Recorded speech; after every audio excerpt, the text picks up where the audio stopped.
Welcome to Basically Sci-fi, the short story podcast with stories you can basically call short and maybe call sci-fi. I am your host this week, Jared. And I'm Todd. And I'm Adam. And we didn't do prompts this time around, so my short story is based on nothing at all. Just whatever came to my head. Nothing at all. Nothing at all. Exactly. It's like I'm wearing nothing at all. Stupid sexy Flanders. What? So I titled my story this week A Return to the Fibulins, kinda. Yeah. Because it's not really about them, but it is a return to that storyline. That's right. Our stories had titles, Adam. Oh! Yeah. You know my title. What, did yours have a title and I just accidentally... Oh, shoot. Please clap. I don't... Yeah, the title comes at the very end, right? Okay. I guess but I'm trying to hear about the Fibulins. Sorry, I'll have to come back to my title later then. Yeah, please tell me your title at the end of the story. Alright, I will if I remember. Previously, on Fibula 16, go back and listen to it. I don't have time for that shit. I'll wait. What was the number? Fibula 16? No, It's the episode planet number. I'm looking it up on YouTube. Oh, the episode number? I think the episode is actually episode 16 too. Oh, shit. But, Okay. It's at time of recording, it's not going to be published for a while, so I guess we're going to have a long time to wait. No. Well, I'm listening to it. Yeah. Okay, now that that's sorted, this is the story from the other side of the dimensional portal. 61 Alubith had a long history of problems. The interdimensional pollution that seeps through into their planet made it nearly uninhabitable. I got the name. Okay. Okay. Took a second, right? Joke landed, though, just to assure you. That's good. Yep. However, some technology had come along with the toxins, and the Albithans used this tech to clean portions of the planet and create spaceships with the goal of finding more sustainable worlds. Then, one fateful day, a tear in the fabric of reality broke open a hole into an alternate version of their world. Except this version was even more of a wasteland than their current home. So a group of scientists set about trying to open more portals in the hopes that one would lead to a more habitable version.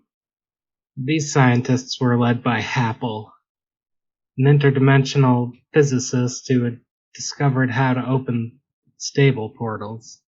He had found that the first drift was caused by a small meteor landing into a particularly unstable puddle of ooze.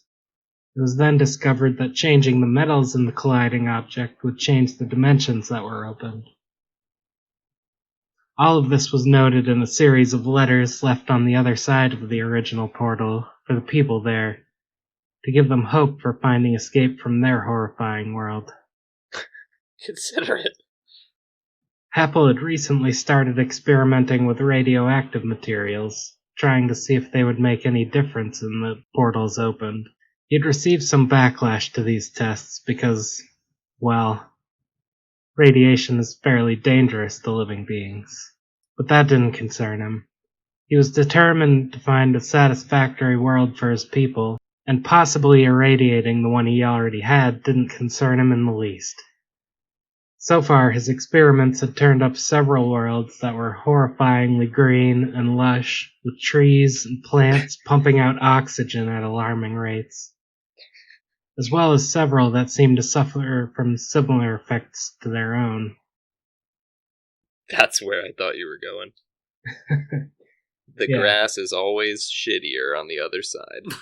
Exactly. Happel was frustrated, and his assistant, Randall, was worried about where this was leading them. Happel, you think maybe we should start considering the possibility that this plan won't yield satisfactory results? And maybe we should look at the ARC strategy again? The ARC strategy was an option that was proposed by some other scientists in which they would build a massive spaceship to carry the entire civilization to a new world, with self-sustaining supplies on board so they could travel indefinitely if need be, without the use of cryogenic freezing, unless the citizens elected to. This project had been taken up by more reputable scientists and engineers, but it was becoming clear that they were running out of time. It may take too long to complete. Happel was never too keen on the idea. However, as smashing rocks into puddles became less and less likely to succeed, he was coming around to the plan. I mean, the other guy's plan is basically like a goal. It doesn't really sound like a plan. Look, goals can be plans, okay? Yeah, sure. Try to be too optimistic, then I don't know. And it seems less likely to work. The more optimistic you are, the less likely it is to work. That's what I think. That's totally not true if you're confident about it. Yeah, the more optimistic you are, the more disappointed you're gonna be. Yep. Just smash rocks into puddles. The ARC strategy is too much for us to undertake within the time frame predicted for our demise, Happel said, more thinking out loud than anything. Randall had been sitting on an idea, though, and wouldn't be stopped by something as trivial as Happel not really looking for advice. Well, what if we ask the other world for help? Their planet may be a wasteland of trees and unfrozen water, but it seems like they don't mind, so maybe they'd be willing to help us out. Happel thought about this for a minute. You may have a point there, but we must keep this idea quiet while we put it into motion. Why is that? So I can steal credit for it when the time comes. Then in a few generations, the truth of it will come out and your grandchildren will get theirs. That sounds reasonable, Randall said, even though he knew Happel would try everything he could to erase his existence from history. These things have a way of coming to light with time. Why is he so spiteful? Why shouldn't he be? Why does he hate plants?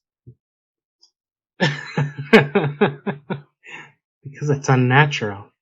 All that oxygen. I mean, everyone there hates plants, right? It's not just him. Yeah, no, it's Okay. It's a widely held opinion that too much oxygen in the air is gonna kill you. That tracks. Yeah. They then made their way to the dimensional rift, where Happel decided on a whim to make a grandiose entrance, despite not knowing whether anyone would be on the other side when they arrived or not. He burst through and immediately shouted, "Our world is ending." As luck would have it, Roger was there with the first contact delegation that was making its way across to establish formal relations. Oh, good. Roger started.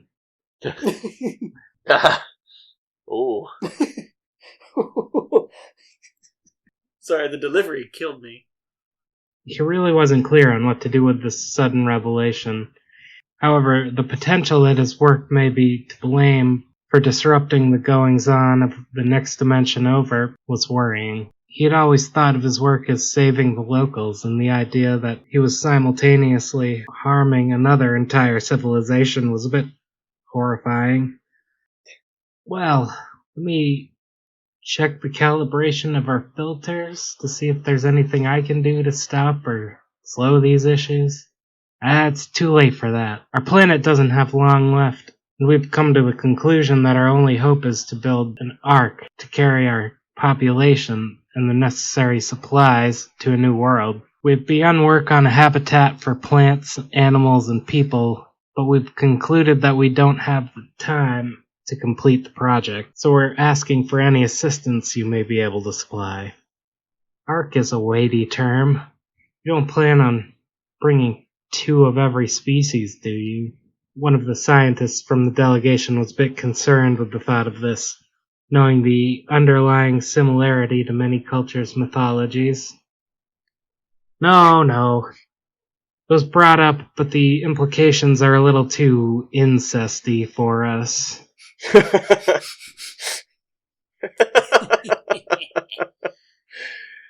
There was a general murmur of agreement and relief, followed by Joe, the cultist leader, speaking up. Well, we can lend our support. Over the centuries, we've studied the bits of technology that Roger has missed and are quite adept knitters. If we can be of any assistance, then surely getting you away from your planet can only be of benefit to us. For you see, our planet is also doomed. If Roger here decides to forget about us and leave, that is. There were more murmurs of agreement, but this time only from the other cultists in attendance. That is not true, Roger said. Well, Joe started to reply before a scientist interjected, knowing all too well that this conversation wouldn't lead anywhere productive. Said the characters and not the narrator. Yeah, exactly. We have decent industrial facilities that could help produce parts for you. Our knowledge of space travel is limited to knowing that it is possible, but we may be able to provide some support. We would need to confirm with the world government, but I don't see why there would be any problems in delivering some sort of aid to you in your time of need. Excellent. So we'll take some of your cultists here and await word on whether your people can send supplies or not. And with that, Apple took a few of the more clever-looking Fibulins with him back to start work on some of the logistics of this massive enterprise. The scientists and Randall headed back with a plea for help for the world government to consider, and Roger returned to his space station to determine what he and his people could do to help. To be continued. They're all so helpful. Yeah, they are helpful. I was expecting more pushback. Yeah. Because weren't they And called the demons? cultists before? will be happy. What was that? Up until now, weren't the people, Harkins people, called demons? Or considered demons by the... Yeah, but that was from the perspective of the Joe. Fibulins. So, Yeah.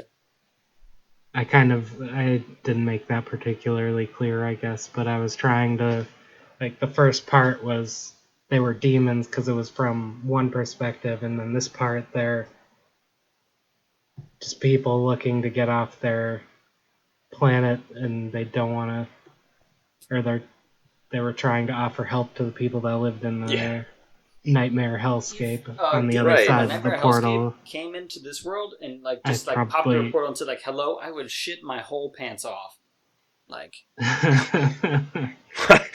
You mean because they speak the same language? How long would it take you to ask them if they saw us as the demons living in a nightmare hellscape? I mean, if they don't like oxygen, then this might be a nightmare hellscape, actually. And that's what I was trying to get at, but I guess I didn't do a great job of that. No, I got that. That's why they were saying it's too green and lush. Yeah. That one landed for me. Right. I picture them as red, impish gargoyle people with wings and pitchforks. And advanced they have, I was thinking more ogre type of oversized, multiple, more than 4 limbs, kind of. I think I said specifically that they had 6 arms each or something in the in the previous part, but oh, they're all Machamps. If you want to get all Pokemon about it, sure. I'm my champ.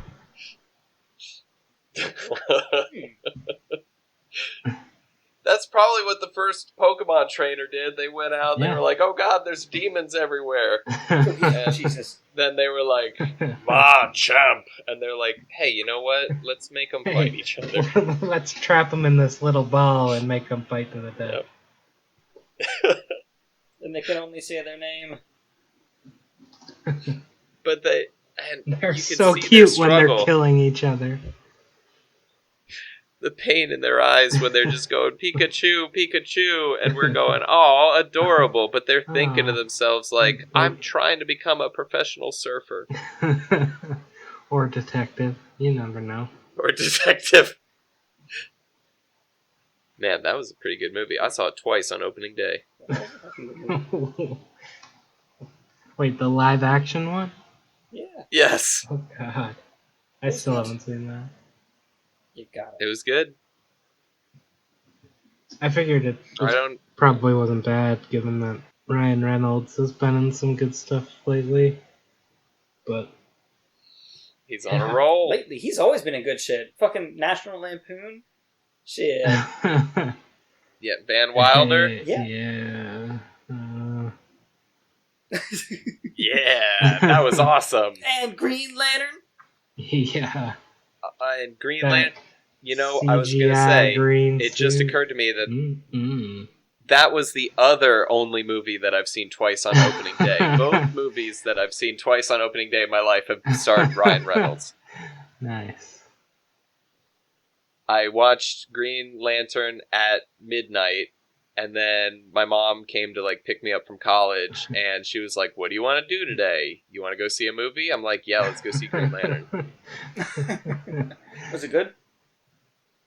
It was, as a Green Lantern Hal Jordan fan, I liked it. Nice. I liked it a lot. Yeah, storyline wise, it wasn't the worst, but just the whole. They tried to do too much with the CG before they were capable of it. I suppose. Yeah, you know, I don't know. Didn't bother me. I was all like, "Hey, another, you know, it's a shame that it's another superhero introduction movie, but If you're engrossed with the story, then bad CG doesn't hurt as much, but right? It's not like people are going out there and remaking it because the first one was silly." yeah, definitely Tim Curry not. is kind of Definitely never gonna remake it. Welcome to the Admitting to Bad Movies That We Like podcast. Yeah. It wasn't a bad movie. It was fantastic. Yep. It's right in the title. It Critics rave. It was fantastic. was fantastic. The best part is if you ever need like if you make a movie named It, you ever just need something from like, I don't know, fucking Time magazine, you can just cut out "It was fantastic" and say that quote. You're like, well, they said it. Exactly. Just get reviews for Green Lantern where they said it was fantastic and be like, it was fantastic. You just leave it. It was. Anyway. It was. Man, Green Lantern should have been in the Justice League. Wasn't he? No, I never saw that movie, so I honestly don't know. They would definitely recast him though if he was. Yeah, no, I mean I assume Yeah. Ryan Reynolds isn't gonna take up that role again anytime soon, but I need him to be in every Shame. superhero franchise. Right. As a rebooted version of himself. yeah. Well, he did that Yeah. in fucking X-Men First Class and then coming Yep. up in Deadpool. Yep. Anyway. Yep. Yeah, Have he him was in- redo Green Lantern. I think he put that one to bed in the after credit scene in Deadpool 2 where he shot himself while he was reading the script for Green Lantern. Well, have him come back, except this time play Kyle Rayner. Yeah. Have Ryan Reynolds play Kyle Rayner. And then have Ryan Reynolds play the Spectre as, As Hal Jordan. and then have that would be the most meta, like, hilarious movie ever. I would watch that. Hold on, get Hollywood on the line. Get them on the line. And Ryan Reynolds. Oh my god. I mean, they're listening to this anyway, scoping out talent. So. Oh yeah. Stealing ideas. Well, anyways, we should probably close off this podcast because we got to go write the next Green Lantern movie. Yeah. exactly. Next week, Yeah. I hope you all are ready for us to reboot Green Lantern. Look forward to it. It's Todd's story next week, so yes. Get on that, Todd, right now. Yep. Green Lantern is a sci-fi superhero. Yeah. Yeah. Oh yeah, definitely. He's a spaceman. Yep. His whole origins are in space. Like, I mean, I'm just casually name dropping Kyle Rayner over here. Like, I've read a comic book, but yeah, I mean, some people know who Kyle Rayner is. Some people who read comic books. He's in the the less 90s. popular one. Yeah.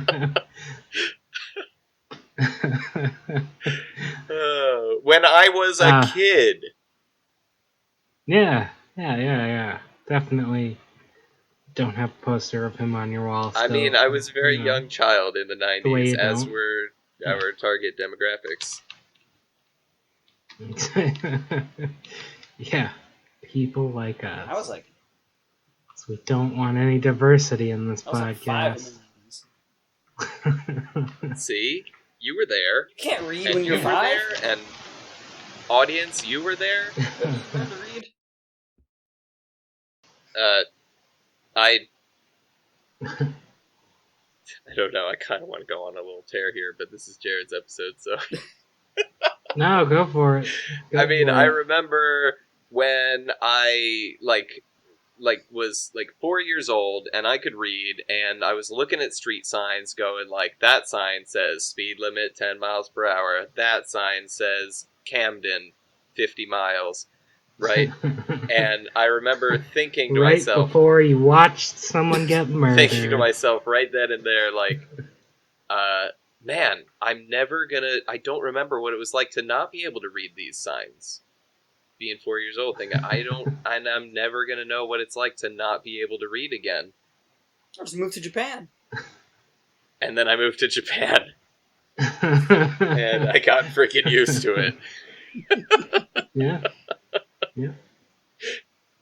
Not gonna learn another language for that. Not a writing system that doesn't even use English letters. Fucking. They're Latin Arabic letters, sort of. They're Roman. Whatever. It's literally all Italian. It's the Latin alphabet. The number system is Arabic. But yes.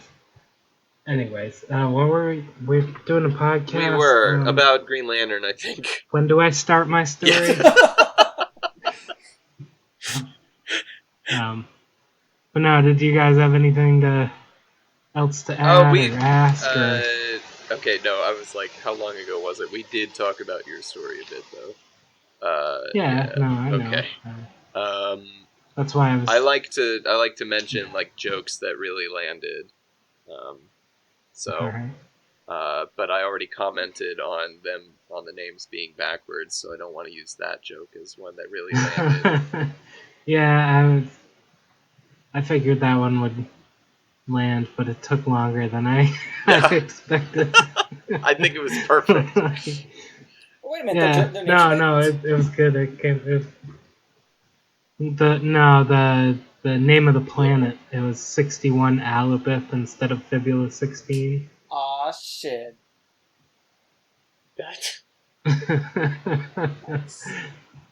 Trust me, the joke landed, and it took an appropriate amount of time to hit. When I first wrote it, I I probably crossed it out and rewrote it 3 times. I was like, should I? Is this funny? Like,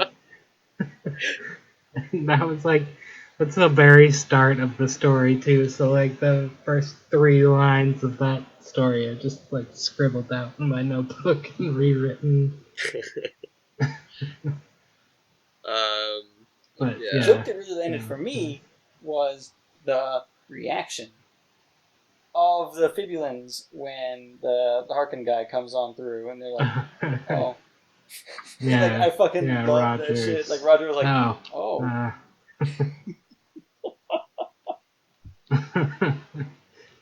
Yeah. I mean, Yeah, everyone's so stoked to help. And I think the cultists might be excited to have a world that actually is ending. Well, they just don't want their world to end, and they think that getting rid of these other people means that it's less likely that their worlds will end because Roger won't go away. Right. And I think in my stories, the tendency would be for them to immediately try to kill each other. But in yours, they're helping each other out. "Man, Yeah, that's And Roger, too. Not a single it's the person. foundation for this whole storyline, which, as of right now, is like 2 more episodes long. Not a single person And is with- evil. Not No, even the no. cultists. they're always No. evil." I mean, they're in a cult. They're dumb, not evil. Right? Like Scientologists. Yeah. Yeah. Or anyone who holds beliefs. Yeah. That are Yeah. cult-like. Oh, yeah. No. Catholics. Ugh, Fucked up, dude. Catholics. Man, they believe. Yeah, you But know, then I mean, Jesus is Terminator and... the Bible is real incesty too, because like, you know, you start off with Adam and Eve, and then Right?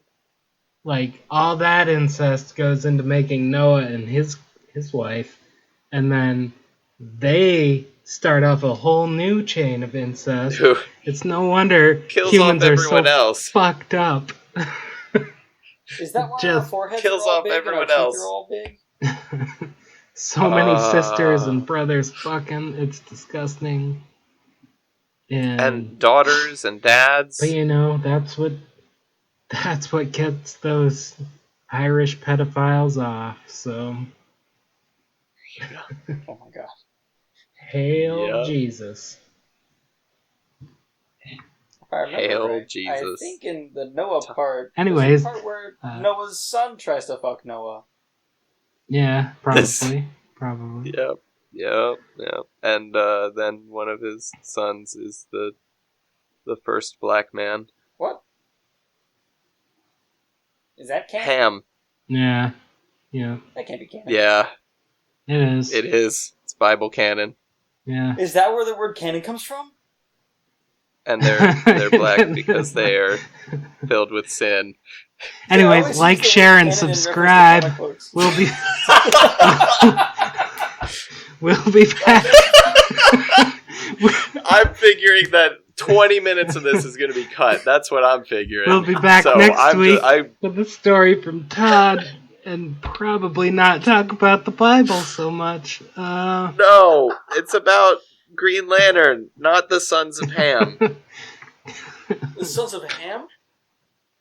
Yeah. Stop asking!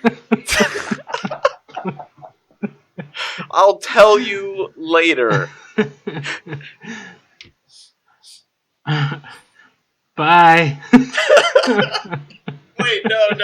Oh, let's, just in case, because Jared, this is going to be up to you to I'm edit. absolutely ending it right there. So say bye and let's get this over with. Bye. I'm turning my audio off. 3, 2, done. Bye.